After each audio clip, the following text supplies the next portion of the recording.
Pada sekitar tahun 2012, Mbak Lana, seorang yang tinggal di Pekalongan, memiliki 2 orang rekan kerja yang juga bisa dibilang sebagai teman dekatnya. Mereka bertiga sering menghabiskan waktu bersama, meskipun sebenarnya ada lebih banyak rekan lain yang juga sering berkumpul dengan mereka. Suatu hari, Mbak Lana mengusulkan sebuah ide untuk berlibur bersama. Ia merasa sudah terlalu lama sibuk dengan rutinitas pekerjaan dan ingin menghabiskan waktu santai bersama teman-temannya. Setelah berdiskusi, rencana liburan pun mulai dibahas.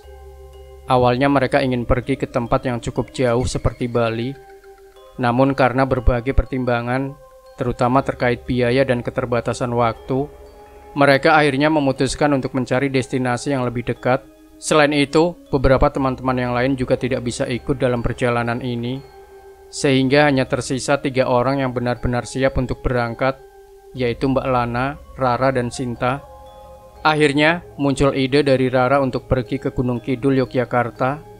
Ia mengusulkan destinasi ini karena daerah tersebut memiliki banyak tempat wisata yang menarik, serta ia sendiri memiliki rumah keluarga di sana yang bisa mereka gunakan untuk menginap selama liburan.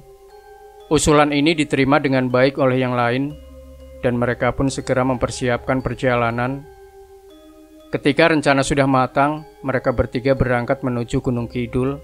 Sepanjang perjalanan, mereka berbincang dan tertawa, membahas berbagai hal untuk mengusir rasa bosan di perjalanan. Setelah beberapa jam, akhirnya mereka tiba di sebuah rumah milik keluarga Rara.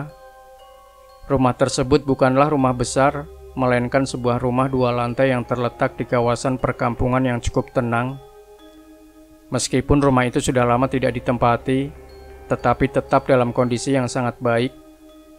Halaman rumah dipenuhi dengan tanaman hias yang terawat dengan baik, dan bahkan pagar rumah yang mereka dorong terasa licin, seolah dirawat dengan baik. Mbak Lana dan Sinta merasa senang melihat rumah tersebut. Menurut mereka, menginap di rumah seperti ini terasa lebih nyaman dibandingkan harus mencari penginapan lain yang mungkin kurang familiar bagi mereka. Mereka sepakat bahwa ini adalah pilihan yang tepat untuk liburan mereka. Begitu memasuki rumah, mereka langsung berkeliling untuk mengeksplorasi setiap sudutnya. Semuanya tampak bersih dan normal. Tidak ada tanda-tanda rumah tersebut lama tidak berpenghuni. Namun muncul rasa penasaran dalam diri Mbak Lana. Ia pun bertanya kepada Rara, apakah rumah ini memiliki kisah mistis atau pernah terjadi sesuatu yang aneh, mengingat sudah lama tidak dihuni. Dengan santai Rara menjelaskan bahwa sejak kecil ia tinggal di rumah tersebut, dan selama itu pula ia tidak pernah mengalami kejadian aneh. Alasannya keluarganya pindah dari rumah ini pun bukan karena hal mistis, melainkan karena ayahnya memiliki usaha di Pekalongan, sehingga mereka harus pindah ke sana. Jawaban ini cukup meyakinkan Mbak Lana, sehingga ia tidak lagi merasa khawatir. Sementara itu, Sinta yang memiliki sifat lebih santai, tidak terlalu peduli dengan hal tersebut, dan hanya menikmati kenyamanan rumah. Setelah seharian beradaptasi dengan lingkungan baru, mereka bertiga memutuskan untuk menempati salah satu kamar di lantai 2. Sebenarnya, rumah itu memiliki 4 kamar, 2 di lantai bawah dan 2 di lantai atas. Tetapi mereka lebih memilih kamar di lantai 2, karena menurut mereka, suasananya lebih nyaman. Cerita-cerita dari Rara yang penuh dengan kenangan menyenangkan selama tinggal di sana semakin membuat mereka merasa aman dan tidak memiliki firasat buruk tentang rumah tersebut. Malam pun tiba, sekitar pukul 9 malam. Hari itu mereka belum sempat bepergian kemana-mana karena baru sampai di rumah dan masih sibuk menyesuaikan diri. Sore harinya mereka telah berbelanja beberapa bahan makanan agar tidak perlu keluar rumah di malam hari. Dengan suasana yang nyaman, mereka pun memutuskan untuk memasak makan malam bersama. Aktivitas ini berjalan dengan penuh canda tawa, membuat suasana semakin akrab. Setelah selesai makan, mereka mulai merasa lelah dan akhirnya masuk ke dalam kamar untuk beristirahat. Malam itu tiba-tiba Mbak Lana terbangun karena mendengar suara ayam berkokok. Suara itu begitu jelas terdengar di tengah keheningan malam. Ia pun bertanya-tanya dalam hati, mengapa ayam berkokok pada jam seperti ini? Dalam beberapa kepercayaan di berbagai daerah, ayam yang berkokok di tengah malam sering dikaitkan dengan pertanda tertentu. Pikiran ini membuatnya sedikit gelisah. Ia pun menyampaikan kegelisahannya kepada teman-temannya yang masih terjaga, dan mereka mulai membahas mitos yang berkaitan dengan suara ayam di malam hari. Sinta dengan sikapnya yang santai menepis kekhawatiran itu dan menyuruh mereka untuk tidur. Dengan sedikit enggan, mereka pun akhirnya memutuskan untuk kembali tidur. Akan tetapi, sekitar pukul 1 dini hari, Mbak Lana kembali terbangun. Ini sebenarnya bukan hal aneh baginya, karena ia memang sering terbangun pada jam-jam seperti itu sebelum akhirnya kembali tidur. Tetapi kali ini sesuatu terasa berbeda.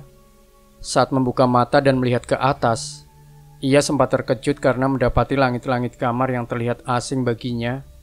Butuh beberapa detik baginya untuk mengingat bahwa ia sedang menginap di rumah Rara. Ia pun menoleh ke samping dan melihat Rara serta Sinta masih tertidur pulas.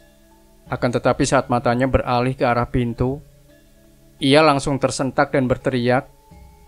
Di dekat pintu kamar, tampak seekor ayam jago berukuran tidak wajar. Ukurannya jauh lebih besar dari ayam biasa, hampir sebesar seekor kambing, dengan postur yang menyerupai burung kasuari. Sosok ayam raksasa itu duduk dengan tenang di lantai, membuat Mbak Lana semakin ketakutan. Spontan ia memanggil nama teman-temannya dengan suara panik. Teriakannya langsung membangunkan Rara dan Sinta yang segera beranjak dari tempat tidur mereka. Rara dan Sinta bergegas melihat ke arah yang ditunjuk oleh Mbak Lana, tetapi mereka tidak melihat apapun.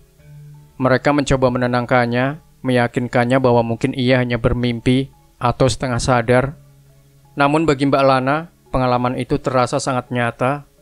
Ia merasa benar-benar melihat sosok ayam raksasa itu dengan mata kepalanya sendiri. Meski masih ketakutan, ia mencoba menarik nafas dalam dan menenangkan diri. Saat kembali melihat ke arah pintu, ayam itu sudah menghilang. Rara berusaha meyakinkan bahwa mungkin itu hanya bayangan mimpi yang terbawa ke alam sadar. Meski begitu, Mbak Lana tetap merasa tidak tenang. Perasaan gelisah masih menghantuinya, dan akhirnya mereka bertiga berusaha untuk tidur kembali. Beberapa saat kemudian, Sinta yang masih belum sepenuhnya terlelap, tiba-tiba teringat sesuatu. Ia pun bertanya kepada Mbak Lana, apakah kejadian itu ada hubungannya dengan suara ayam yang mereka dengar sebelum tidur? Pertanyaan itu membuat Mbak Lana kembali terjaga dan berpikir. Ia pun merasa merinding, mengingat bahwa suara ayam itu terdengar begitu nyata, dan kini ia melihat ayam dengan ukuran tidak wajar. Sinta semakin menambah kecemasannya dengan mengatakan bahwa mungkin ayam yang mereka dengar tadi adalah ayam yang sama dengan yang dilihat Mbak Lana. Ketakutan semakin menyelimuti suasana kamar. Mbak Lana semakin meringkuk di antara kedua temannya. Sementara itu, Rara yang merasa kelelahan dengan obrolan yang semakin larut, meminta mereka untuk tidak membahas hal itu lagi dan kembali tidur. Akhirnya meskipun masih merasa waspada, malam itu berlalu tanpa kejadian lain. Mereka pun tertidur hingga pagi menjelang. Keesokan paginya mereka bangun dengan suasana yang lebih tenang. Mereka hanya menyiapkan sarapan ringan berupa roti dan minuman hangat. Setelah itu mereka mulai membahas rencana perjalanan untuk hari itu. Siang harinya mereka pergi berjalan-jalan, mengelilingi tempat-tempat menarik di sekitar Gunung Kidul. Mereka menghabiskan waktu seharian di luar hingga sore menjelang, lalu kembali ke rumah untuk beristirahat dan membersihkan diri. Tidak ada kejadian aneh yang terjadi sepanjang hari itu. Malam harinya, sekitar pukul 7 malam, mereka memutuskan untuk keluar makan di luar. Setelah menikmati makan malam, mereka kembali ke rumah sekitar pukul 9. Malam itu mereka memutuskan untuk bersantai di lantai 2. Di sana terdapat sebuah jendela besar yang menghadap ke rumah tetangga. Rumah di sebelah itu memiliki bangunan lantai 2 dengan balkon yang langsung menghadap jendela rumah Rara. Saat itu Rara mengeluh bahwa keberadaan balkon tersebut cukup mengganggu karena membuat suasana kurang nyaman dan terasa kurang privat. Namun mereka tetap menikmati suasana malam sambil mengagumi bulan yang tampak terang di langit. Ruangan di dalam rumah, mereka matikan lampunya, membuat mereka tidak terlalu terlihat dari luar. Sekitar pukul 9:30 malam, mereka mendengar suara pintu yang terbuka dari rumah sebelah. Suara derak pintu itu cukup jelas terdengar di kesunyian malam. Mereka pun menyimpulkan bahwa mungkin tetangga mereka sedang keluar rumah. Karena penasaran, Mbak Lana mengintip melalui celah gorden. Apa yang dilihatnya membuatnya terdiam sejenak, lalu memanggil teman-temannya. Di rumah sebelah, seorang bapak-bapak berdiri di balkon. Ia mengenakan kaos singlet putih dan sarung, sementara di tangannya ia memegang seekor ayam jago. Yang lebih mengejutkan, di tangan satunya ia menggenggam sebilah pisau. Dan kemudian mereka melihat bapak di balkon rumah sebelah sedang menyembelih ayam dengan cara yang tidak biasa. Leher ayam itu didekatkan ke besi pelindung balkon, lalu dengan cepat dipotong di sana. Besi itu seolah menjadi tatakan pemotongan, dan darah ayam pun mengalir membasahi permukaan balkon. Mbak Lana, Rara, dan Sinta terkejut bukan main. Mereka bertanya-tanya dalam hati, apakah bapak itu sedang melakukan ritual tertentu? Mengapa cara menyembelihnya begitu aneh? Mereka semua perempuan dan dalam keadaan ketakutan hanya bisa berbisik sambil menahan nafas. Sinta yang mulai panik berinisiatif untuk menutup gorden, tetapi Rara segera mencegahnya. Ia khawatir jika mereka tiba-tiba bergerak, bapak itu bisa menyadari keberadaan mereka. Akhirnya mereka memilih untuk bersembunyi di balik gorden, menahan rasa takut yang semakin besar. Setelah ayam disembelih, yang membuat mereka semakin ngeri adalah ketika bapak itu mengoleskan darah ayam ke sisi kanan dan kiri balkon dengan gerakannya yang perlahan. Setelah selesai, bapak itu masuk kembali ke dalam rumah, meninggalkan balkon dalam keadaan berlumuran darah. Ketegangan yang dirasakan oleh ketiga perempuan itu semakin memuncak. Malam itu Rara akhirnya memutuskan untuk menelpon ayahnya. Dengan suara sedikit bergetar, ia menceritakan kejadian aneh yang baru saja mereka lihat. "Aku mengalami kejadian aneh di sini, Pak," katanya dengan nada penuh kekhawatiran. Ayahnya terdiam sejenak, lalu bertanya, "Kamu mengalami apa di sana?" Rara lalu menjelaskan tentang tetangga sebelah yang baru saja melakukan penyembelihan ayam dengan cara yang tidak biasa. Namun, reaksi sang ayah membuatnya semakin merinding. "Tetangga yang sebelah mana?" Rara mengerutkan kening. "Itu, Pak, tetangga sebelah rumah yang bertingkat, yang balkonnya menghadap ke rumah kita." Tiba-tiba, suara ayahnya terdengar lebih serius. "Memang kamu lagi di mana sekarang?" "Aku di lantai 2, Pak," jawab Rara. "Sekarang juga kalian pindah ke bawah. Jangan di lantai 2. Kalau kalian sudah pindah ke bawah, nanti telepon bapak lagi." Suara ayahnya terdengar tegas. Tanpa banyak bertanya, Rara langsung menutup telepon dan menyampaikan permintaan dari ayahnya kepada Mbak Lana dan Sinta. Tanpa menunggu lebih lama, mereka segera mengemas barang-barang mereka dan turun ke lantai 1. Namun karena panik, mereka hanya membawa sebagian barang yang mereka perlukan untuk malam itu. Setelah merasa lebih aman di kamar lantai 1, mereka kembali menghubungi ayah Rara. Kali ini mereka benar-benar ingin tahu apa yang sebenarnya terjadi. "Sebenarnya ada apa, Pak?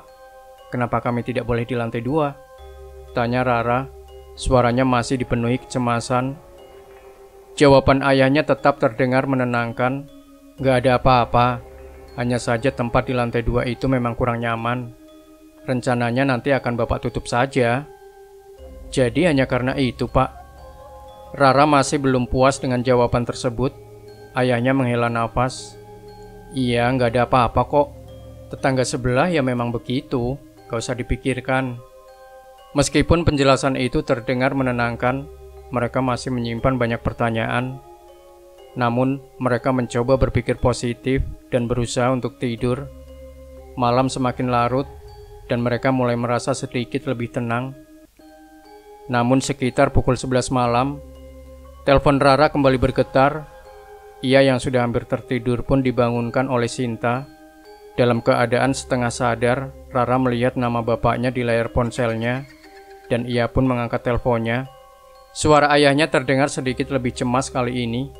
Mbak Lana dan Sinta yang mendengar nada suara ayah Rara ikut bangun dan merasa cemas.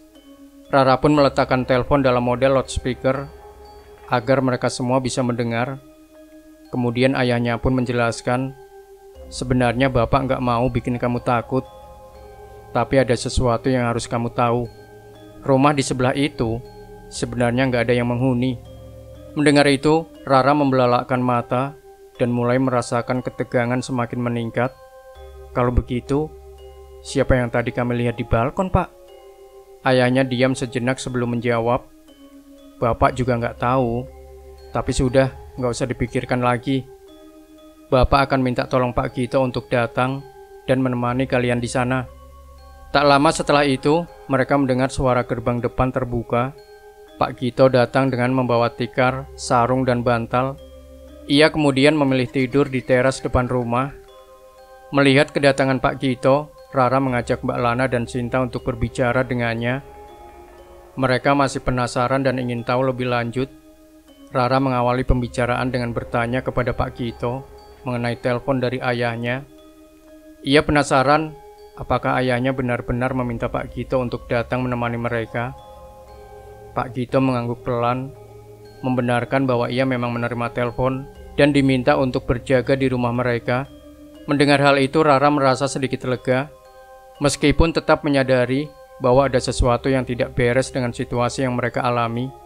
Ia pun menyampaikan rasa terima kasihnya kepada Pak Gito atas kesediaannya menemani mereka, serta meminta maaf jika kehadirannya membuatnya repot. Akan tetapi Pak Gito dengan santai menjawab bahwa hal itu bukan masalah baginya.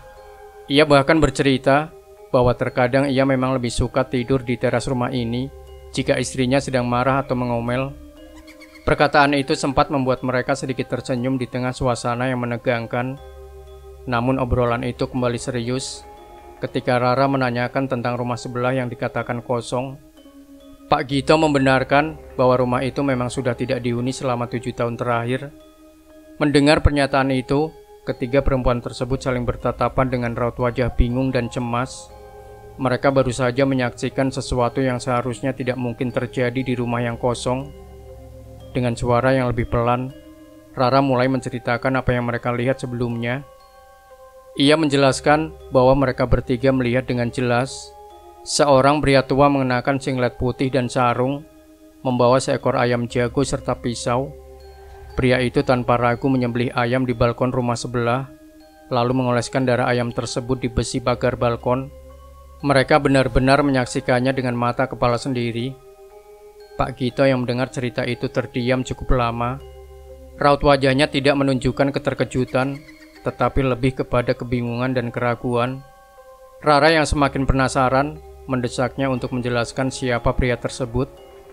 Jika rumah itu sudah lama kosong, lalu siapa yang mereka lihat? Pak Gito terlihat gelisah sebelum akhirnya menjawab dengan suara pelan bahwa rumah itu memang kosong dan tidak ada siapa-siapa di sana. Jawaban itu justru membuat ketiga perempuan itu semakin merinding.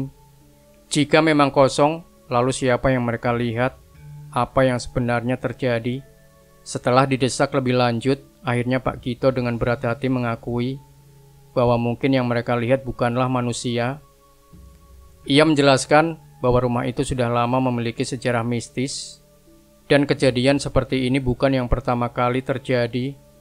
Ia pun menyebutkan bahwa sosok pria tua yang membawa ayam tersebut sudah sering terlihat sejak lama. Rara semakin terkejut ketika Pak Gito mengatakan bahwa kejadian ini telah berlangsung sejak ia masih kecil. Hal ini membuatnya semakin penasaran dan bertanya, apakah ayahnya mengetahui hal tersebut?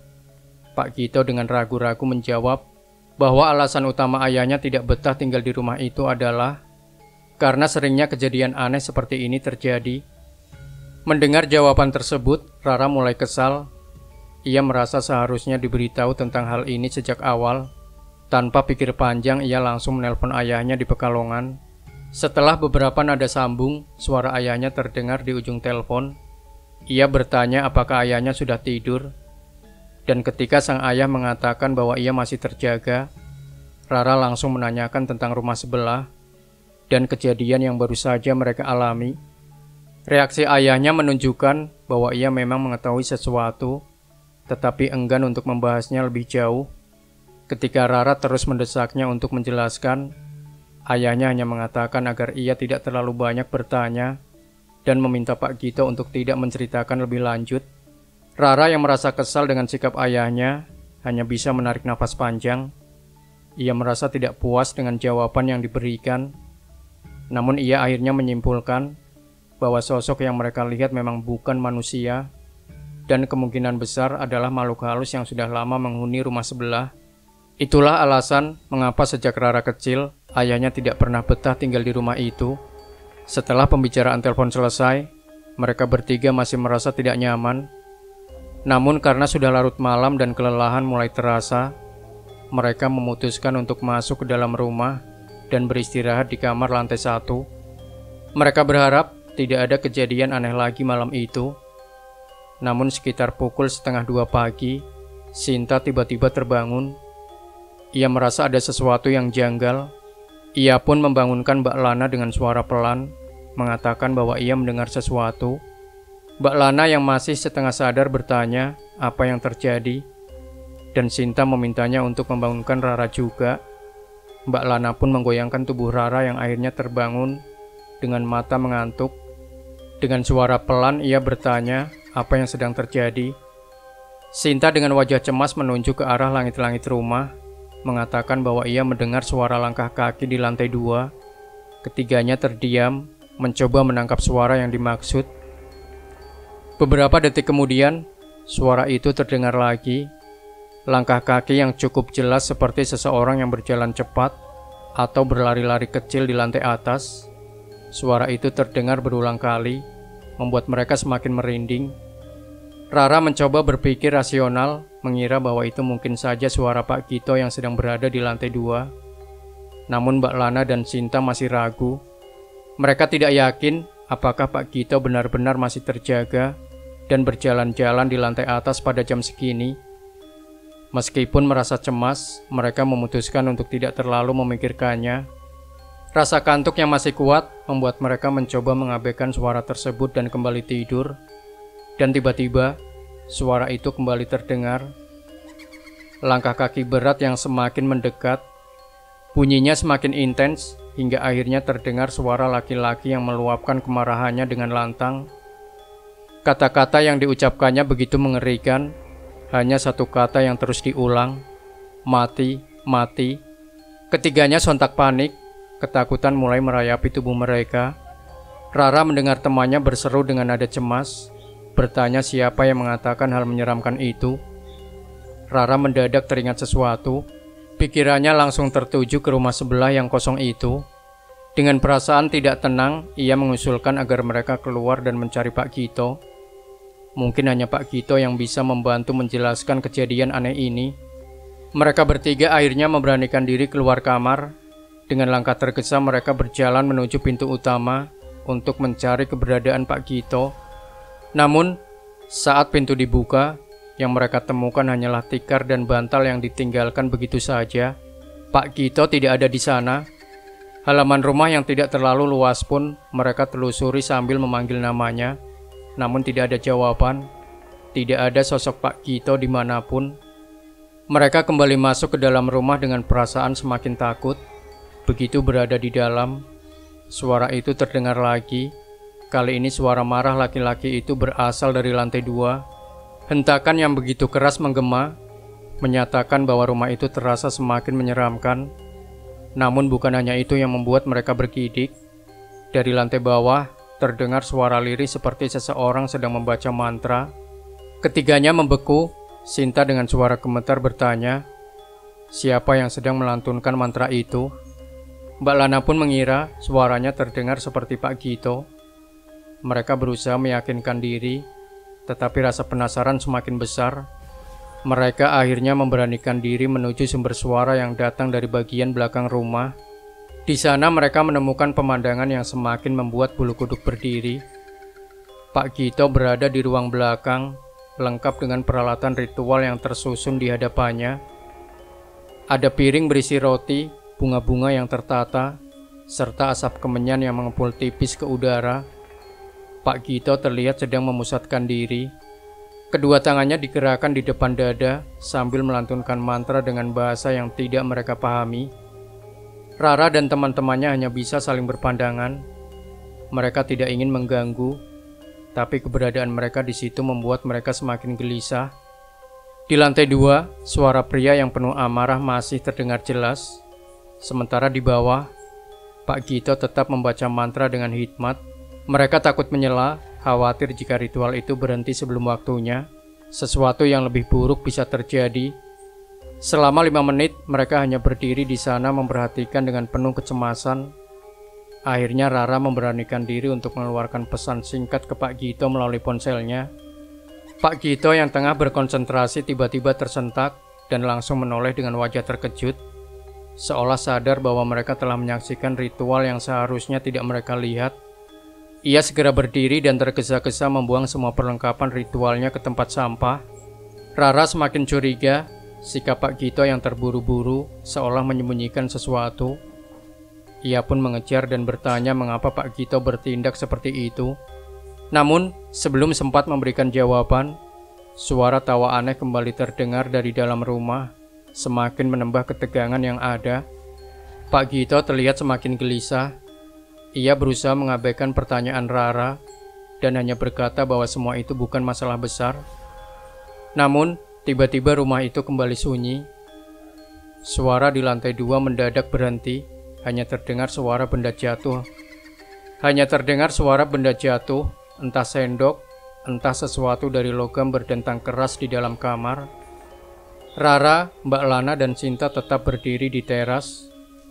Sementara Pak Gito terlihat semakin tegang. Dengan suara pelan mereka kembali bertanya apa yang sebenarnya sedang terjadi. Pak Gito akhirnya mengakui bahwa ia sedang berusaha mengusir sesuatu, namun ia merasa makhluk itu tidak mau pergi. Ia telah mencoba, tetapi usahanya tidak membuahkan hasil. Saat mereka masih membicarakan hal itu, tiba-tiba terdengar suara lain dari dalam rumah. Suara laki-laki yang menyeruak begitu tajam ke udara. Kata-katanya hanya satu, masuk. Ketiganya langsung menoleh, kecuali Sinta yang terlalu takut untuk melihat.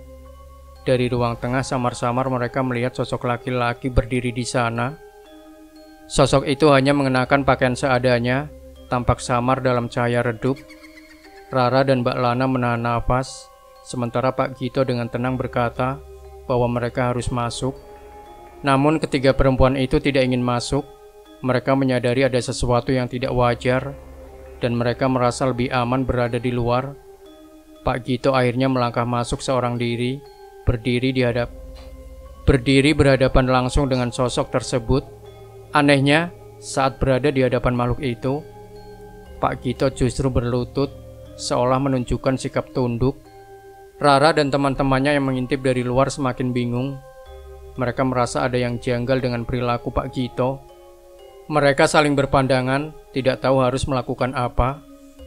Akhirnya mereka memutuskan untuk tetap di luar, tidak ingin melihat lebih lama lagi. Sinta bahkan menutup pintu, merasa bahwa semakin sedikit yang mereka lihat semakin baik. Beberapa saat kemudian Pak Gito keluar dari rumah dan dengan suara tegas meminta mereka masuk. Ketiga perempuan itu saling berpandangan dengan ragu.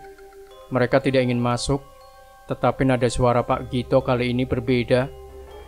Ada sesuatu dalam suaranya yang terdengar lebih tegas, hampir seperti perintah. Mereka pun menolak, meminta agar tidak dipaksa masuk. Namun tiba-tiba Pak Gito berubah. Nada suaranya terdengar semakin memaksa. Rara mulai merasa ada sesuatu yang salah. Ia mencoba untuk menenangkan keadaan, tetapi sebelum ia sempat berbicara, Pak Gito tiba-tiba berteriak. Suaranya menggema di udara malam. Ketiganya semakin ketakutan, tidak tahu harus berbuat apa. Mereka mencoba tetap berada di luar. Namun tiba-tiba Sinta berlari masuk tanpa berkata apa-apa. Kedua temannya yang masih di luar hanya bisa tertegun, bertanya-tanya apa yang sedang terjadi. Mereka memanggil namanya, namun Sinta tidak menjawab, seolah ada sesuatu yang menariknya masuk ke dalam rumah itu. Rara dan Mbak Lana yang masih ragu, akhirnya tidak punya pilihan lain selain mengikuti langkah Sinta. Mereka tahu di luar pun tidak ada yang bisa membantu. Dengan perasaan was-was mereka melangkah masuk ke dalam rumah itu, mencoba menahan ketakutan yang semakin mencengkram. Begitu mereka berada di dalam, sosok laki-laki tadi sudah tidak terlihat lagi, seolah menghilang begitu saja. Pak Gito yang kini terlihat semakin berbeda dari sebelumnya, meminta mereka untuk duduk dan tetap diam. Suaranya terdengar lebih berat, seakan bukan dirinya yang berbicara. Ia mulai berjalan perlahan mengitari mereka bertiga. Sorot matanya penuh dengan sesuatu yang sulit diartikan. Mbak Lana merasa bahwa mereka seolah sedang disandera, terjebak dalam situasi yang sama sekali tidak mereka mengerti.